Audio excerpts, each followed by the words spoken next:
நாமக்கல் மாவட்டம் சாலப்பாளையத்தில் ஜல்லிக்கட்டு போட்டியை அதிமுக பொதுச் செயலாளருமான எடப்பாடி பழனிசாமி தொடங்கி வைத்தார். அந்த நேரடி காட்சிகளை நாம் திரையில் பார்த்து வருகிறோம். மரியாதைக்குரிய அமெரிக்கா செல்வம் மற்றும் பெயர் விட்டு போயிருந்தாலும் அவர்கள் இந்த அரங்கிலே இருந்தால் அவர்களையும் பெயர் வாசித்தாக எண்ணிக்கொள்ள வேண்டும் என்று அன்போடு கேட்டு, அதே போல எங்களுடைய கூட்டணி அங்க வைக்கின்ற பாரதிய ஜனதா கட்சியினுடைய மாநில மாவட்டத்தினுடைய நிர்வாகிகள், தமிழ் மாநில காங்கிரஸ் கட்சியை சேர்ந்த மாநில மாவட்ட நிர்வாகிகள், பாட்டாளி மக்கள் கட்சியை சேர்ந்த மாநில மாவட்ட நிர்வாகிகள், அம்மா மக்கள் முன்னேற்ற கழகத்தைச் சேர்ந்த அவருடைய நிர்வாகிகள் மற்றும் பத்திரிகையாளர் ஊடக நண்பர்கள், மயில் சுந்தரம் நிறைய இருக்குது. அனைவரையும் பெயர் குறிப்பிட்ட மாதிரி அன்போடு இந்த நேரத்தில் கேட்டு, இந்த ஜல்லிக்கட்டு விளையாட்டு விழாவை உங்கள் முன் நாங்கள் துவக்கி வைக்கின்றோம். ஐஜேகே நிர்வாகிகள், இந்த மாபெரும் ஜல்லிக்கட்டு விழாவை கழகத்துடைய பொதுச் செயலாளர், நாளைய தமிழ்நாடு முதலமைச்சர் எடப்பாடி அவர்கள் இதோ பச்சை கொடி அசைத்து இந்த மாபெரும்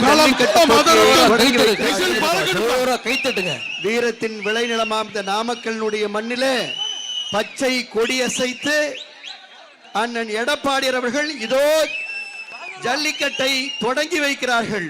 வானம் அதிரட்டும், இப்பொழுது சாமியானம் அதிரட்டும், ஜல்லிக்கட்டு தொடங்கட்டும். முதல் காளையை அவிழ்த்து விடும்படி அன்போடு கேட்டுக்கொள்கிறோம். பாண்டியன் விகடன் காளை புரட்சி தமிழர் எடப்பாடியார் வழங்கும் ஒரு சைக்கிள். Super super super. மாடு வெற்றி பெற்றது. சைக்கிள் கொடுத்துருப்பா.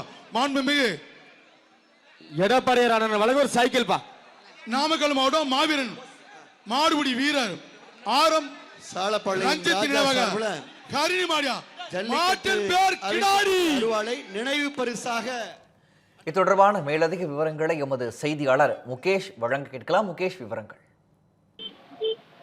பிரகாஷ், நாமக்கல் அடுத்துள்ள சாலப்பாளையத்தில் நாமக்கல் மாநகர அதிமுக சார்பில் ஜல்லிக்கட்டு விழா நடைபெற்றுள்ளது. இந்த ஜல்லிக்கட்டு விழாவில் முன்னாள் முதல்வரும் அதிமுக பொதுச் செயலாளருமான எடப்பாடி பழனிசாமி அவர்கள் கலந்து கொண்டு ஜல்லிக்கட்டு போட்டியை துவக்கி வைத்தனர்.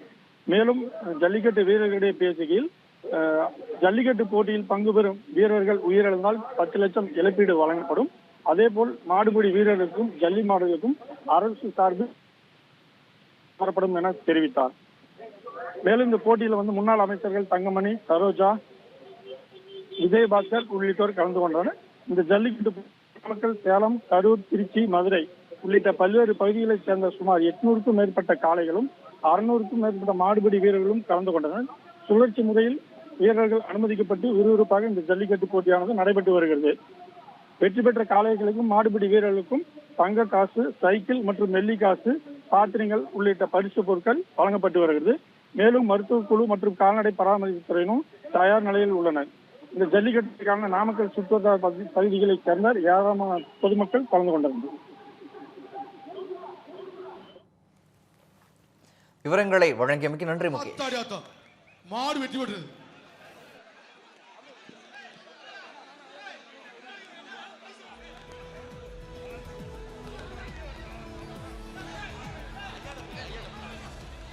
வர மாடு அன்பு தம்பி சாலப்பாளையம் ராஜா அண்ணன். இன்வெஸ்ட்மெண்ட் சேலஞ்சுக்கு ரெடியா?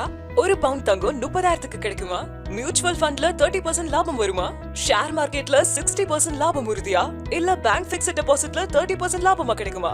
ஆனா 100% செக்யூரா சென்னை சிட்டி லிமிட்குள்ள பிளாட் வெறும் 1450 per square feet மட்டும்தான். இந்த வாய்ப்பை தவற விடாதீங்க. மேலும் விவரங்களுக்கு இப்பவே கால் பண்ணுங்க.